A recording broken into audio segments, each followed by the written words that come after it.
Standard 9. Now, this is the second chapter of your civics, that is salient features of the Constitution of India. So, now the features are, the first is single citizenship. Single citizenship means just as we are the citizens of India, so we are allowed by our Constitution to move from one place to another place, whether it is in the state or outside the state in the country. Not like America, just as they have state citizenship and nation citizenship. Universal adult franchise. During the elections, universal adult franchise rule is followed. Means if you are of 18 years or above 18 years, you are allowed to give vote in any of the election in India. Now the next feature is fundamental rights. So many fundamental rights, we are discuss it one by one. Now parts of Constitution, in the third part fundamental rights are given. Fourth part directive principles. Part 4A is consisted of fundamental duties. So fundamental rights are the Magna Carta, means very important for India. They are in the third part of India, borrowed from USA and France, and can be suspended during emergency, and fundamental rights available only to the citizens, not for the government. Now these are the types of the fundamental rights, and here your articles also are mentioned, which articles are constituted with these rights. So one by one we will discuss.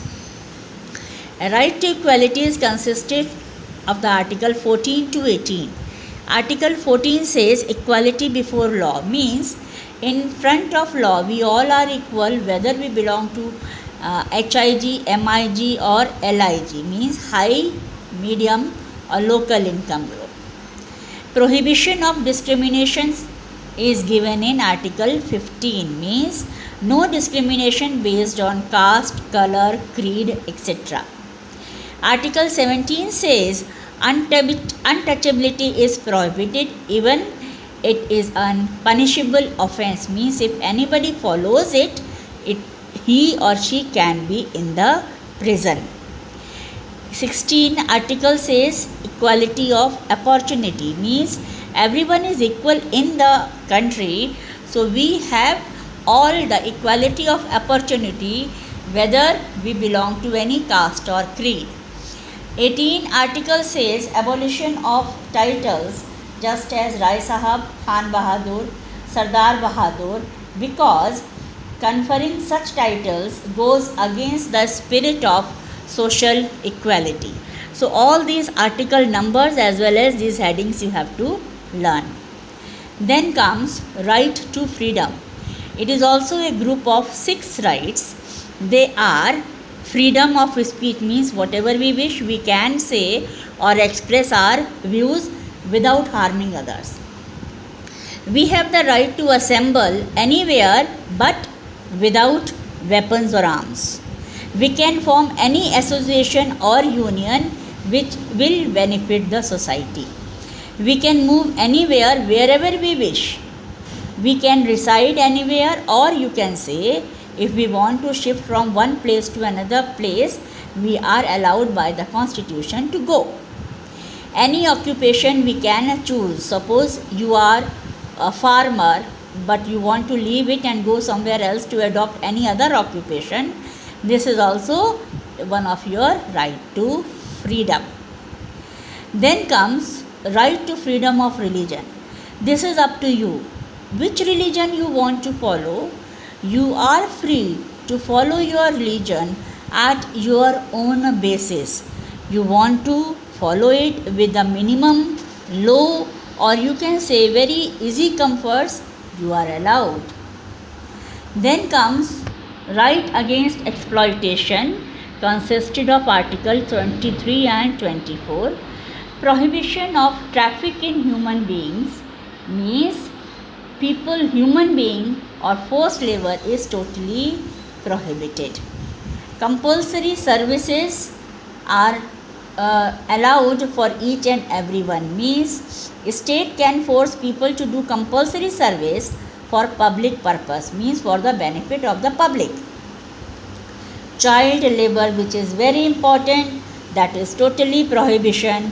This is the picture of child labor exploitation means. Then comes constitutional remedy. So what is the meaning of constitutional remedy? In our constitution, so many types of solutions are given for different types of problem. Suppose anyone has murdered someone, maybe to protect himself or herself, but other place the same type of murder has been done, but the circumstances are different. So based on the circumstances, the remedies, the solutions are given in our constitution. So we have the right to go to the court to get these constitutional remedies. Next is cultural and educational right. Cultural means we are free to celebrate our functions according to our wish and our pocket. Educational means we are allowed, we have the right to get education wherever we wish, but we have to fulfill the criteria of that particular institution. Every child has a right to get free and compulsory education till the age of 14 years. Now comes writs. Writs means if any of your fundamental rights have been taken away by any of the authority, then the Supreme Court has the right to issue some orders. Habeas corpus means to have a body. Suppose one person is missing, so the Supreme Court can order the authorities to produce the body. Mandamus means we command. This says superior court to the subordinate court or an administrative authority in case they refuse to exercise their jurisdiction and fail to perform their duty. Prohibition means stop. Suppose proceedings are going on and the higher court thinks that the lower court is not able to solve that problem, then it can be stopped.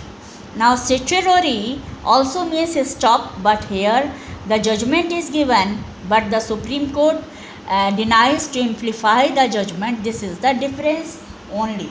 Then quo warranto is issued by a court to a public servant to inquire into the legality of his holding a public office. Now here, dear children, your fundamental rights are given in short only, means all the points are discussed here. Then comes your fundamental duties which are given in part 4a. Just as we are the citizen of India, we have to follow our constitution. We should nourish the noble ideals which are given are the constitution. We have to protect the sovereignty, unity, integrity, defend our country, promote harmony, preserve the rich heritage, protect and improve the natural environment, develop the scientific temper, humanism, safeguard public property, and strive towards excellence in all spheres of individual. So my dear children, chapter is very easy. Go through it properly. Thank you.